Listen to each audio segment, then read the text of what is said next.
하나님 말씀은 우리 13장, 신명기 13장 18절이요. 내가 만일 내 하나님 여호와의 말씀을 듣고 오늘 내가 내게 명령하는 그 모든 명령을 지키면 내 하나님 여호와의 목전에서 정직하게 행하면 이같이 되리라. 아멘.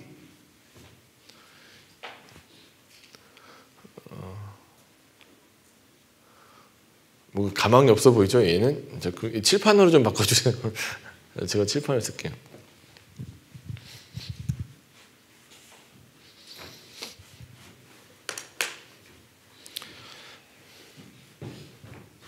자, 지난 시간 우리가 신명기 12장을 다뤘는데요. 그러니까 1절에서 자 우리가 이제 살펴볼 거예요. 11장과 10장에서 우리에게 얘기 하셨던 게 뭐냐면, 자 언약을 지키고 규례를 따르면 은혜와 은혜 사이에 머물게 될 것이다라는 말씀을 하셨어요. 그래서 12장 1절에 자 그러면 하나님 물어보는 거예요. 그 언약과 규례 법도가 뭐예요, 주님? 그게 뭘 지켜야지 우리가 하나님 기뻐하시는 일을 할 수 있을까요? 어떻게 하면 은혜와 은혜 사이에 머물게 됩니까?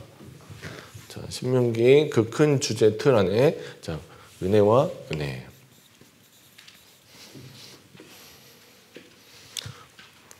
제가 좋아하는 찬양 중에 은혜 아니면 이라는 찬양이 있는데, 그 찬양 가사가 어떻게 되느냐면 출발조차 못할 경주였다. 출발조차 못할 뻔했어요. 근데 정말로 그 이스라엘 백성들이 사실은 그냥 그렇게 살다가 400년이라는 시간 꽤 긴 시간이죠. 여러분 그러니까 궁금한 거예요. 그 400년 전 혹시 조상이 누구신지 기억나시는 분 있으세요? 아니, 궁금했어요. 400년 전에 유명한 뭐 할머니 할아버지 중에 알고 계신 분? 아 이렇게 다들 뼈대 있는 가문이신데 기억이 잘 나시는구나. 잘 몰라요. 저도 잘 모르고. 400년 전 조상은 사실 저랑 남이죠.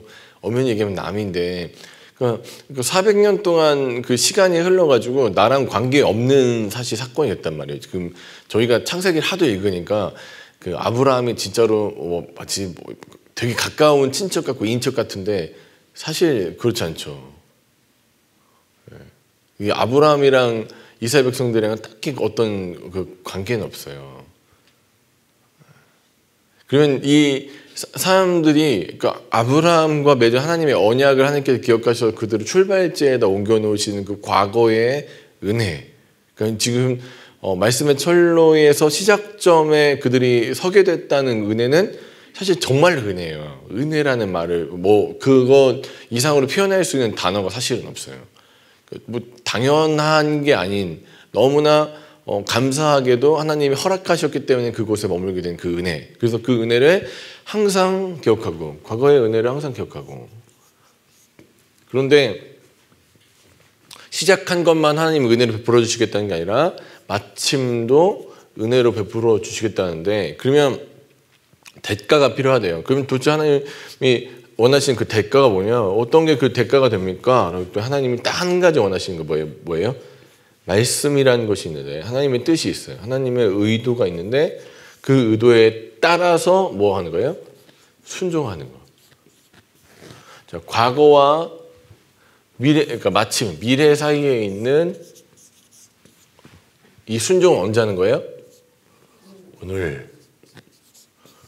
그래서 신명기의 시제는 항상 언제예요? 오늘이에요. 오늘. 지금 네가 이 말씀을 지키면, 오늘 네가 이 명령한 이 말씀 가운데 있으면, 오늘 있으면. 그래서 내일 여러분 이 말씀 잘 아셨으니까 잘 공부하고 가셨다가 내일 꼭 지켜주세요 라는 얘기가 아니라, 지금 이 말씀을 듣는 그 순간부터 너는 이 말씀을 따라 행하게 돼. 그러면 이 행하는 순간부터 너는 뭐가 보장되어 있어요? 마침 이 보장된 길을 가고 있는 거예요. 사랑하는 여러분, 정말로 두려운 게 뭐냐면, 미래가 보장되어 있지 않다고 하면 그것만큼 참 무서운 게 없어요. 두려운 게. 내가 뭔가 열심히 최선을 다해서 하고 있는데 그 마침이 보장되어 있지 않다. 그것만큼 참 두려운 일이 없죠.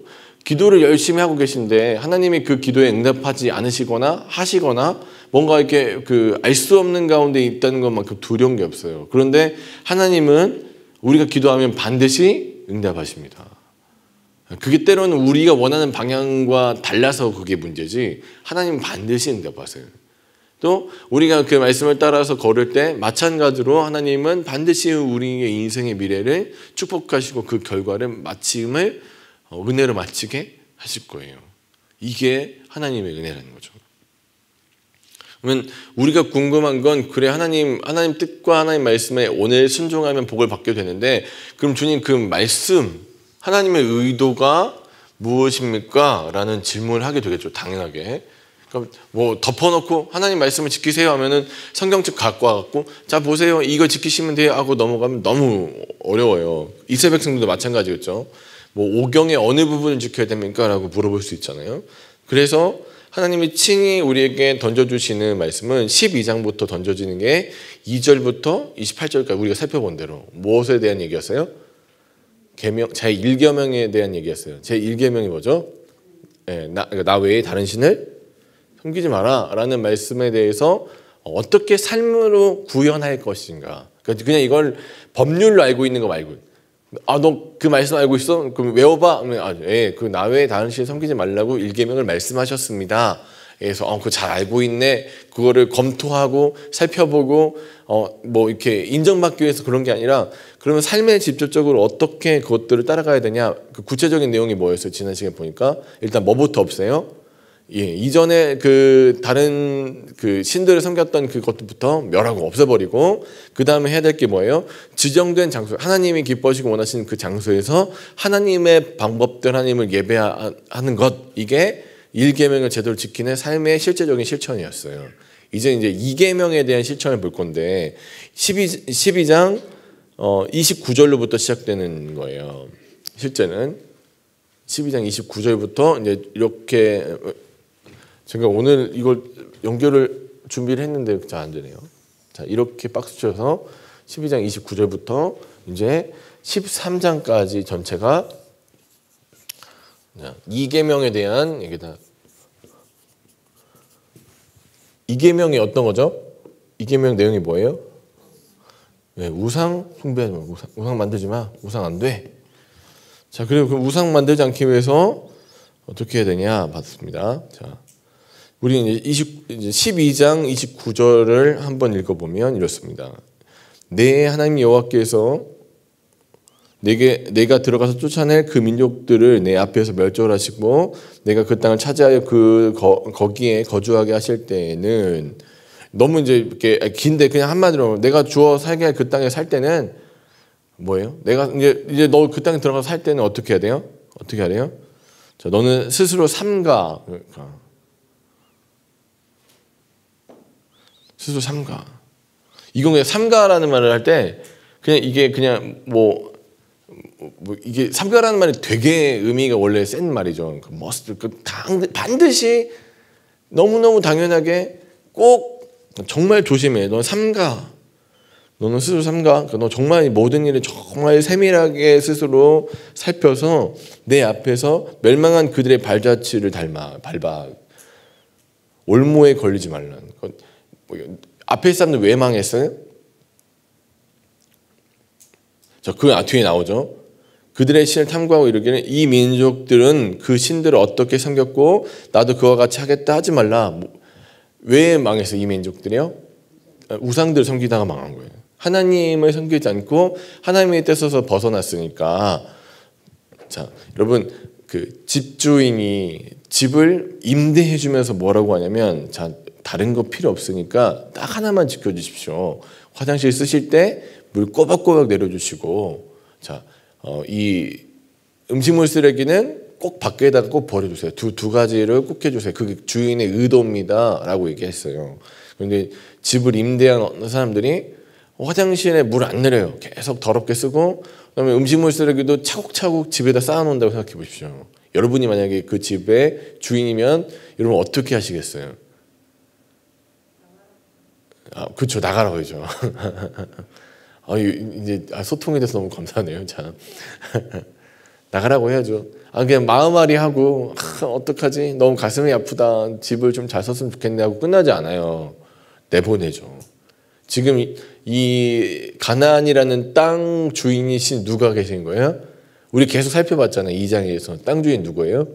하나님이시요. 이 땅 주인이 원래 하나님 거이기 때문에 하나님이 원하시는 것들이 있어요. 하나님을 섬기고 하나님의 방법대로 살아야 된다는 것을 이 땅 주인이 원하는 반대 땅에 사는 사람들이 그걸 안 지키니까 어떻게 해야 됩니까? 내보내는 거죠. 그러면서 새 주인을 드리는데, 그러니까 세입자를 드리는데 세입자에게 다시 한번 당부하는 거예요. 내가 원하는 거는 단 한 가지밖에 없어. 내 의도를 알고 내 뜻대로 네가 거기서 사는 거야. 그걸 신신당부하는 거예요. 왜냐하면 전 세입자가 왜 쫓겨났는지를 얘기해 주는 거죠. 너 걔네들 우상 숭배하다가 내 뜻과 내 의도대로 살지 않고 지 마음대로 살다가 멸망해서 쫓겨나는 거야. 그러니까 너도 어떻게 했으면 좋겠어요? 그걸 꼭 기억하고 내가 원하는 그 뜻들을 갖다 잘 지켰으면 좋겠어. 근데 만약 너도 네가 전에 저렇게 살지 말아야지라고 했던 그 모델링이 되었던 사람들처럼 살게 되면 너도 어떻게 된대요? 너도 쫓겨나는 거야. 그리고 실제적으로 어떻게 됩니까? 우상 숭배하다가 이스라엘 백성들이 그 땅에서 쫓겨나요. 다시 돌아오는 하나님 또 은혜가 있긴 하지만 이게 지금 우상 숭배하지 말아야 된다는 그 중요한 포인트 중에 하나고요. 그래서 31절에서 살펴보면 그들의 신들 또 그들의 신들이라는 계속 우상들에 대한 얘기를 하죠. 그래서 여호와와 우상을 겸하여 섬길 수 없다는 것을 분명히 합니다. 하나님이 꺼리시는 것들이다, 가증히 여기시는 것들이다 라고 얘기했어요.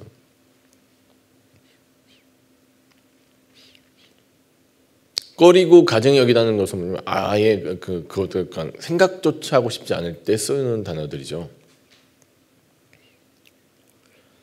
그러므로 32절에 내가 너에게 명령한 이 말들을 너희는 지켜 행하고 그것에 가감하지 말지어다. 반드시 지켜야 되고 이것을 더하고 빼면 안 돼.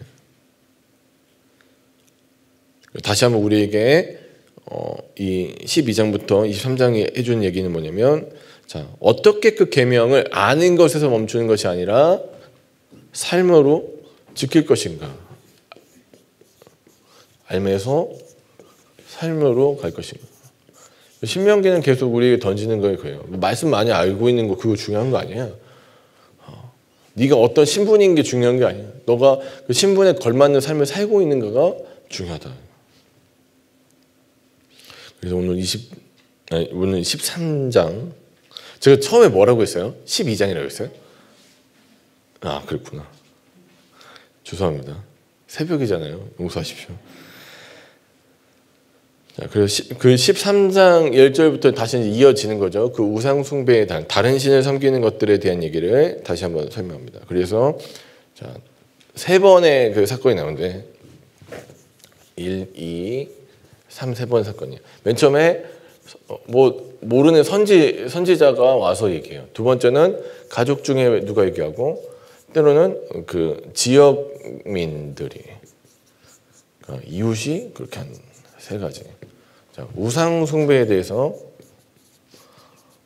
반응해야 되는 세 가지. 맨 처음에 어떤 선지자가 와서 그냥 선지자도 아니에요.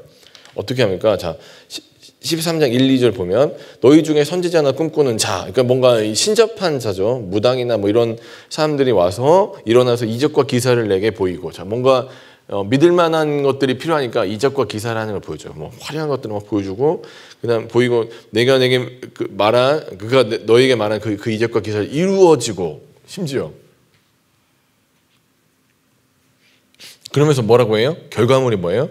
너희가 알지 못한 어떤 다른 신들을 우리가 따라 섬기자. 이 사람이 뭔가 신기한 걸 보여주는데 그 신기한 것들을 보여주는 결과물이 뭐였어요? 그러니까 우상, 하나님 외에 다른 것들을 섬기도록 의도하는 거예요. 사장님 여러분, 그래서 뭔가 은사 집회도 있고 성령 집회 해가지고 어떤 사람이 어떤 일을 되게 대단한 일을 해요. 선지자래요, 심지어. 그 사람이 행하는데 그 사람의 모든 말이나 초점이 누구를 향하게 하는가가 중요한 거예요. 아무리 현란하게 설교하고 말을 멋있게 했어요. 그런데 결국 드러나는 게 예수님이 아니고, 결국 드러나는 게 하나님이 아니고, 결국 드러나는 게 성령님이 아니시면 그럼 이 사람은 뭔가 문제가 있는 거예요. 성령의 사역이 아닌 그건. 그래서 모든 그 행위의 초점이 어디로 끌고 맞춰져야 돼요? 하나님으로 맞추고 예수로 맞추고 성령으로 맞춰졌을 때가 진짜라는 거예요. 아무리 큰 기적과 이사를 행해도. 그런데 이 사람이 자 너를 갖다 그렇게 그 꼬실 때에도 너는 어떻게 해요? 그 말을 청정하냐. 귀담아 듣지 마. 그러면서 뭐라고 합니까? 이는 3절입니다. 너희의 하나님 여호와께서 너희의 마음을 다하고 뜻을 다하여 내 하나님 여호와를 사랑하는 여부를. 자 지금 하나님이 원래 그 뭐 때문에 그 뭐라고 하셨어요? 너는 마음을 다하고 뜻을 다하고 힘을 다하여 내 하나님 여호와를 사랑해서 뭘 하래요? 오늘 내게 명령한 이 말씀을 마음에 새기고 이걸 어떻게 해요? 지켜 행하라. 그러니까 지켜 행하기 위해서는 뭐가 출발되는 거예요? 하나님을 사랑하는 게 시작점이죠. 그러니까 사랑하는지 사랑하지 않는지를 어떻게 아냐? 아, 저 주님 정말 사랑해요. 저 정말 주님 사랑하고 있어요. 어떻게 알아요? 어떻게? 이게 어떻게 알죠? 어떻게 알 수 있을까요? 아, 저 교회를 20년 다녔어요. 그러니까 사랑하는 거죠. 아, 그것도 그럴 수 있겠다. 근데 그게 명료한 답변은 아닐 수 있어. 그냥 갈 데 없어서 올 수 있는 거니까. 그러면 어떻게 하면 사랑하는지 알아요?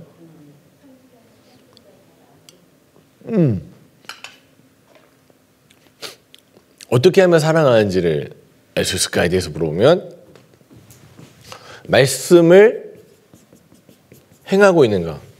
다시 말해서 사랑하는가 사랑하지 않는가 보면 어떻게 해요? 너 이 길을 걷고 있는가 걷고 있지 않는가를 통해서 아 하나님을 사랑하는구나를 알 수 있게 된다.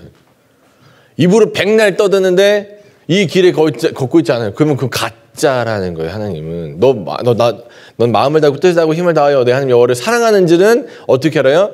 말씀을 지금 지키고 있는가 지키지 않는가가 그것의 이 기준이 될 것이다. 그래서 오늘 하나님께서 그러니까 살펴보시는 거예요. 너 정말 나 사랑하는지. 아, 저 하나님 선민이잖아요. 하나님 백성이잖아요. 저 이곳에 머물고 있잖아요.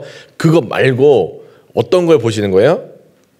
여부를 시험하실 때는 어떻게 합니까? 그러니까 우상을 숭배하는지 숭배하지 않는지, 하나님의 말씀을 청종하는지 청종하지 않는지를 살펴보게 될 것이다. 그래서 처음에 그 우상에 대해서 얘기하는 거죠. 그래서 그들이 그 우상 숭배자들이 다른 이 지금 선지자들이 행하는 짓이 뭐냐? 5절에 보니까 어떻게 됩니까? 여호와 너에게 명령하신 도에서 너를 끄집어내. 그래서 이걸 다른 말로 얘기하면 이 말씀 철도에서 이 길에서 어떻게 해요? 이탈하도록 만드는 자들. 이 도에서 자 그래서 거기다가 3절에 보면 자 명령하신 도에다가 가로를 조금 쳐놓고 철도 써놓으세요. 말씀 철도 써놓으세요. 해서 이탈하도록 하는 거예요. 너희를 꿰어서 거기서 이탈하게 할 때 너는 어떻게 해야 돼요? 그것을 제거해야 돼요. 5절에 넌 그 악을 제할지니라. 거기서 그걸 제거해 버려야 돼요. 왜 그래요? 탈선하면 어떻게 되기 때문에? 탈선하면 아파요 정도가 아니에요, 여러분. 탈선하면 어떻게 돼요? 그렇죠. 죽어요. 네, 탈선하면 죽어요. 탈선하면 죽기 때문에 그 탈선을 조장하는 것들을 용서하지 말라 이거예요. 지금 선지자라는 세력이 나와서 이제 그 꼬실 때 그렇게 행하라고 했어요. 두 번째요. 자, 6절에서 보면 내 어미의 아들, 내 어머니의 아들, 곧 내 형제나 내 자녀나 내 품의 아내나 너와 생명을 함께하는 친구가 가만히 너를 끼어 이르기를. 첫 번째는 누가 꼬셨어요? 어떤 모르는 선지자가 와서 꼬셨어요. 근데 그 선지자가 그냥 선지자도 아니에요. 이적과 기사를 행하는 대단한 사람이 목에다 힘주고 도사처럼 나와갖고 막 이렇게 해야 된다고 얘기할 때도 따라가면 안 돼. 또 두 번째로는 네 주변에 있는 가족들이 너를 그렇게 꼬드겨도 넌 어떻게 돼요? 그거 따라가면 안 돼. 다른 민족들, 다른 신 섬기자고 할 때도 따라가면 안 돼요. 그러면서 8절에 뭐라고요? 그것들 긍휼히 여기지도 말래요. 자. 불쌍하게 생각하지 마. 아무리 내 가족이 얘기했는데 그래도 한번 따라가 줘야지. 그래서 그 주변에 가끔씩 그런 사람들 있잖아요. 신천지에 빠진 가족들이 다른 교회 다니는 사람들한테 얘기하죠. 아, 한 번만 가보자. 우리 도사님 말씀 한 번만 들어보자 해갖고 데리고 가면 그때 어떻게 해야 돼요? 아, 그래 불쌍하잖아. 같이 가족이 얘기했는데 내가 얘랑 알아온 세월이 얼마나 되는데 한 번만 가주자. 그럼 인생 어떻게 돼요? 망하는 거예요. 망하는 거예요. 그때는 어떻게 해야 돼요? 이 말씀 기억하면서 아유, 긍휼히 여기지도 말고 또 어떻게 해요? 애석히 여기지도 말고 또 심지어 덮어주자 숨기지도 말고 어떻게 하래요?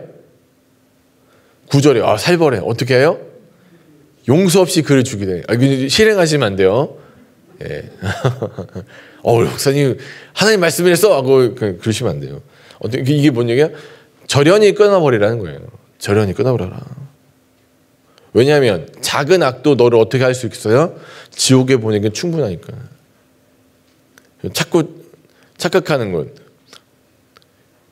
작은 악은 괜찮지 않을까? 작은 악은 금방 용서받지 않을까? 그러나 유명한 그 청교도적인 언어가 있습니다. 뭐라고 되어 있냐면 작은 돌멩이도 물에 가라앉는다. 아무리 작은 악도 우리를 지옥에 보내기엔 충분하다라는 말이 있어요. 그 다음에 또 어떤 일이 벌어집니까? 13절에 보면 이제 아예 성읍 전체가 반란을 일으켜요.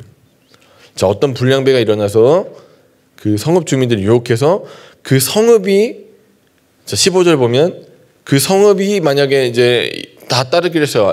아예 우리는 모든 우리 집단이 어떤 파당 자체 하나가 우린 다른 신 섬기기로 결정했어요라고 나가면 어떻게 하래요? 그 성읍을 칼날로 죽이고 심지어 뭐까지 해요? 그 거주하는 모든 것들과 그 가축들을 진멸하고 16절에 보면 그 성읍을 영구히 폐허가 되게 해서 다시는 건축하지도 말래요. 3단계 지금 보고 있어요. 선지자가 그렇고 가족이 또는 지역민 자체가 어떤 큰 집단을 일으켜서 여호와를 배도할 때도 너는 그것을 따라가면 안 된다. 그리고 그걸 아예 절연히 없애버려야 된다. 그래서 데살로니가전서 5장 22절에 찾으실 필요 없어요. 악은 어떻게 하래요? 모양이라도 버려라.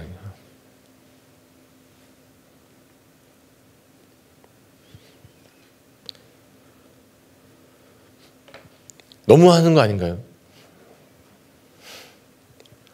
하나님 너무 잔인하시지 않나요?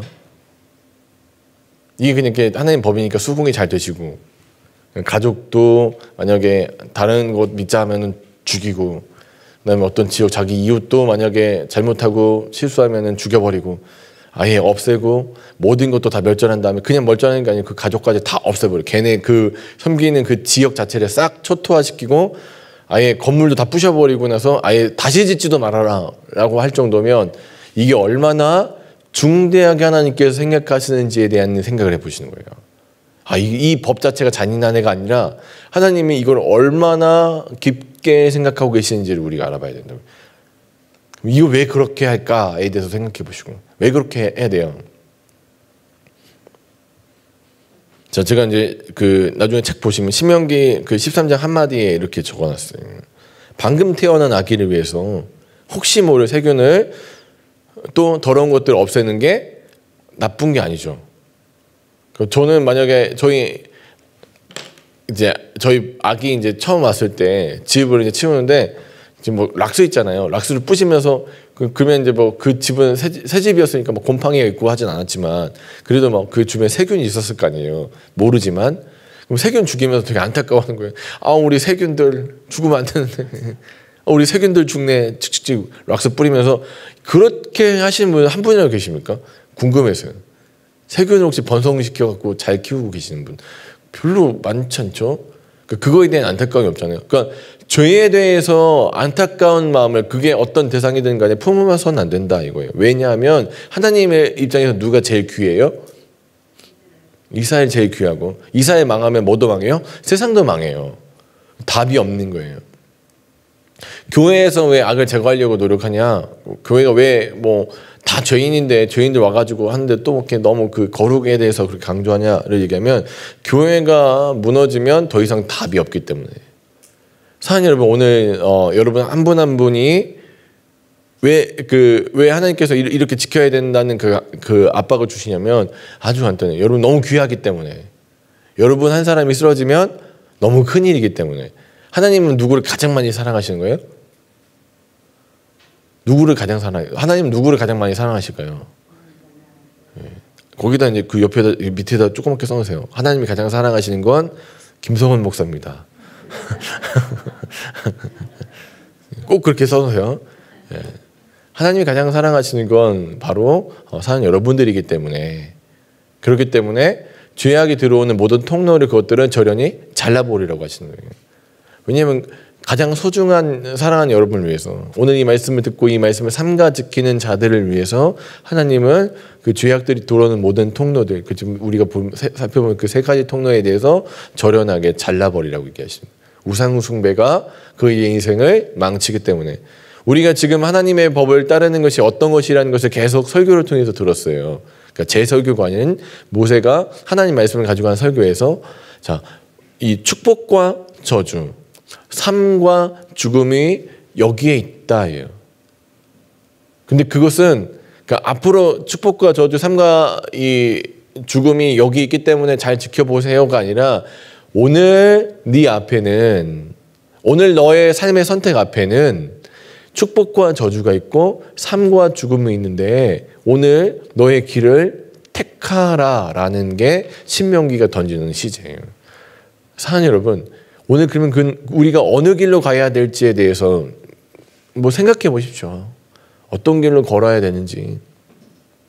여호와의 말씀 가운데 거하면서 생명의 길로 갈지, 아니면 저주와 죽음의 길로 걸어갈지는 오늘 우리의 삶의 모습에서 드러나는데, 자, 제가 이렇게 얘기하니까 내가 뭐 선택할 수 있는 것처럼 우리가 이제 생각하겠죠. 그런데 그런 뉘앙스가 아니라, 우리가, 근데 말은 당연하게 누가 저주를 따라가고 누가 지옥에 가고 싶고 누가 죽음의 길로 걸어가고 싶겠어요. 생각들은, 말은 다 생명의 길로 가야죠, 축복의 길로 가야죠, 말들은 하는데 실제적인 삶이 그것에 제대로 응답하고 있는지는 돌아봐야 된다는 거예요. 알무로 가는 게 천국이 아니라 삶으로 가는 게 천국이기 때문에, 순종은요 머리로 하는 게 아니라 손끝과 발끝으로 행하는 것입니다.